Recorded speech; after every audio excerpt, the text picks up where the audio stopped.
Bonjour et bienvenue dans l'émission Un livre c'est bien, deux livres c'est mieux. Aujourd'hui nous accueillons l'analyste littéraire Pierre-Henri Dutreil qui va nous présenter un livre Yoga pour Runner. D'ailleurs nous l'accueillons tout de suite, mesdames et messieurs, Pierre-Henri Dutreil. Merci à tous. Et merci à vous, Monsieur Salomon, de m'accueillir dans votre émission. Aujourd'hui, vous allez nous parler d'un livre qui a manifestement changé votre façon de voir les choses, n'est-il pas ? Absolument. Yoga pour Runner n'est pas un livre qui se lit, mais plutôt qui se vit, qui se pratique. Et là, je me tourne vers toi coureur, qui a trop tendance à négliger la récupération ou en abuser parfois. Mais connais-tu vraiment ce qui fait partie d'une bonne récupération, d'une assimilation parfaite de tous les efforts que tu as fournis ? Écrit par Bénédicte Hobsommer et Pascal Jauvert, Yoga pour Runner propose une approche innovante, celle de conjuguer le yoga à la course à pied. Le but de ce livre est d'améliorer le vécu en running, quel que soit le niveau ou le but. À travers ces écrits, nous apprendrons ainsi à mieux nous connaître et contrôler notre corps, ce qui n'est pas toujours le cas chez le coureur un peu foufou comme moi. Il nous apprend à respirer, très important dans toute pratique sportive, à s'intérioriser. Ça c'est quelque chose déjà que je faisais énormément pendant mes courses et mes entraînements. Il nous apprend aussi à mobiliser et utiliser l'énergie pour faire fonctionner le corps en harmonie, ce qui nous permet d'optimiser notre endurance avec une foulée plus légère, plus économe, quelle que soit la distance pratiquée. Ce livre m'a aussi permis de découvrir une nouvelle discipline, pour ainsi croiser mon entraînement. Comme dit dans le livre, il s'adresse donc à tous les coureurs qui souhaitent progresser.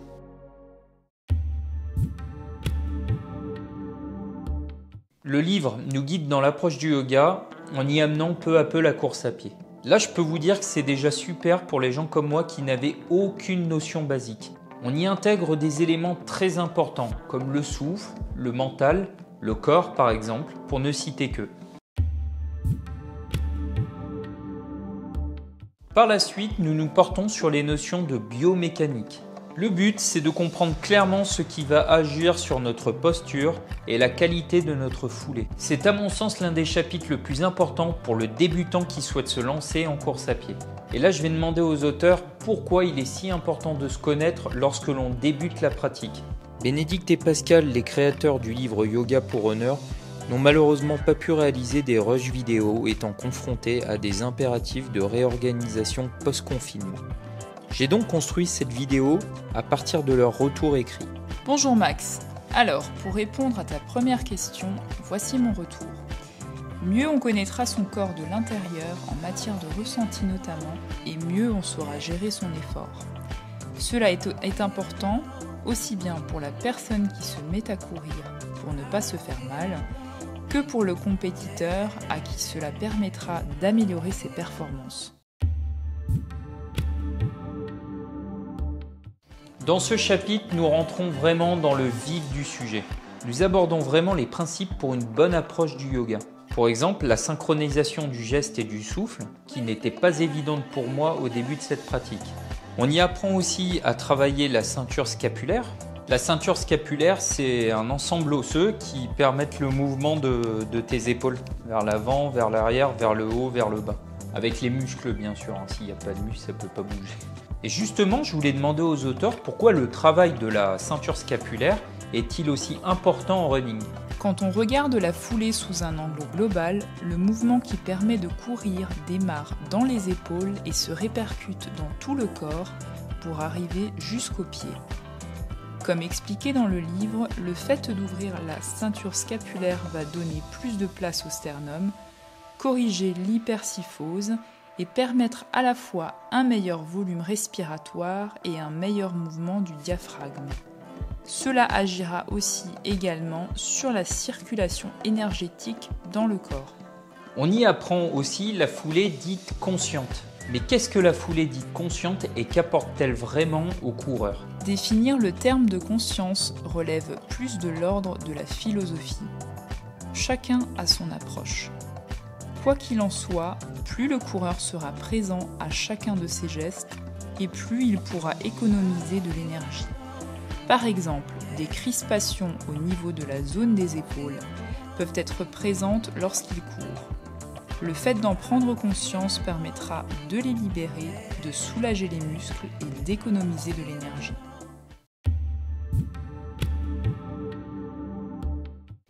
Là, nous arrivons dans un chapitre où chacun a sa propre école. Et ce que nous dit Yoga pour Runner, c'est qu'il faut arrêter de croire aux idées reçues. Pour approfondir le sujet, j'ai voulu demander aux auteurs de quoi il en retournait et quelle était leur position face à ces idées reçues. Pourquoi dans ce livre vous distinguez l'échauffement à froid de l'échauffement à chaud? C'est un parti pris. Nous avons choisi de dire que les étirements se font après un effort sur muscles chauds et les assouplissements à froid sur muscles non chauds. Mais quoi qu'il en soit, pour faire des assouplissements, il faut étirer physiquement les muscles. Maintenant, pour que les débutants comprennent bien, je voudrais savoir quelle est la différence entre l'assouplissement et l'étirement. Et pourquoi vouloir assouplir le muscle avant l'effort? Un muscle raide n'est-il pas un muscle plus tonique? Qu'en pensez-vous? Nous avons choisi de différencier les deux termes pour que ce soit plus clair pour les lecteurs. En effet, les objectifs sont différents. Après un effort, les muscles sont chauds, il y a des micro-lésions qui se sont créées dans la structure musculaire. Si on tire trop fort sur les fibres, on peut créer des déchirures. L'objectif de l'étirement après l'effort consiste à soulager la tension dans les tendons et réduire ainsi le risque de blessure.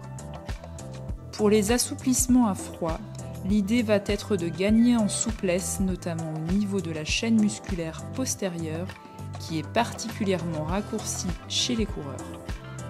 Cette souplesse permettra de minimiser le risque de blessure, dépenser moins d'énergie et gagner en allonge dans la foulée. Avec toutes ces explications, nous percevons clairement l'importance d'une posture parfaite pour s'économiser pendant l'effort. Bénédicte et Pascal auraient pu s'arrêter là, mais ils nous proposent dans ce chapitre 4 programmes de yoga à suivre de 5, 15, 30 à 1 heure, selon le temps que tu as à t'accorder. Tu trouves ça peut-être peu 4 programmes, mais ta pratique va évoluer et tu ne feras peut-être que les exercices qui sont favorables à ta pratique et qui te font du bien. Le but bien sûr est de déculpabiliser avec cette pratique. Dans ce chapitre, les auteurs du livre nous invitent à mettre en pratique l'association du yoga et du running. À ce propos, petite question, pourquoi et comment vous est venue l'idée d'associer ces deux disciplines? Cela nous est apparu assez naturellement puisque nous pratiquions tous les deux le running et le yoga. Le yoga est bien plus qu'une simple approche corporelle qui consiste à faire des postures. C'est vraiment une discipline qui est basée sur la respiration avant toute chose.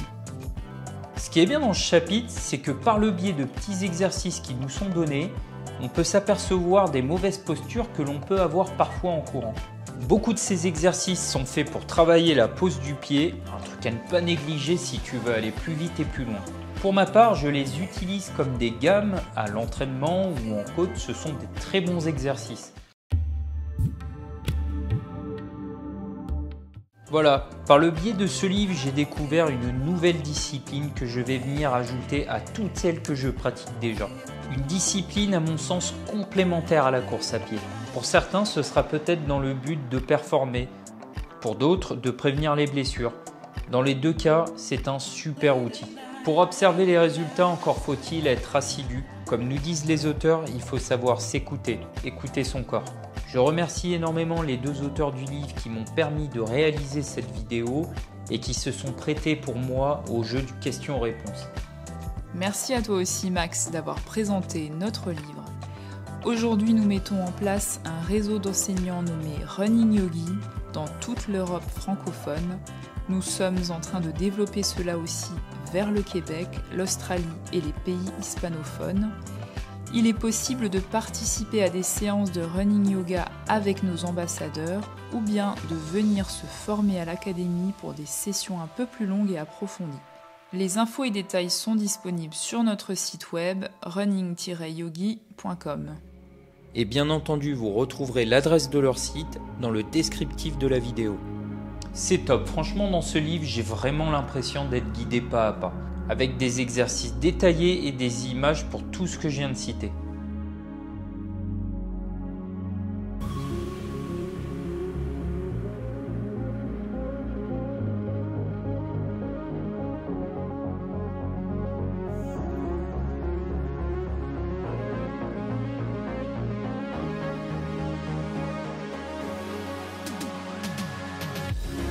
Je ne reviendrai pas sur cette magnifique préface de Nathalie Mauclair, mais tout le livre est un concept original.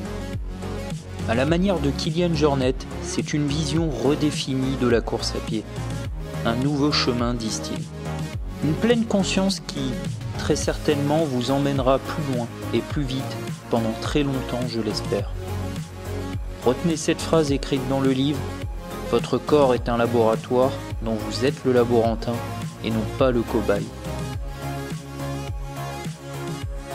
Et pour que courir reste toujours un plaisir.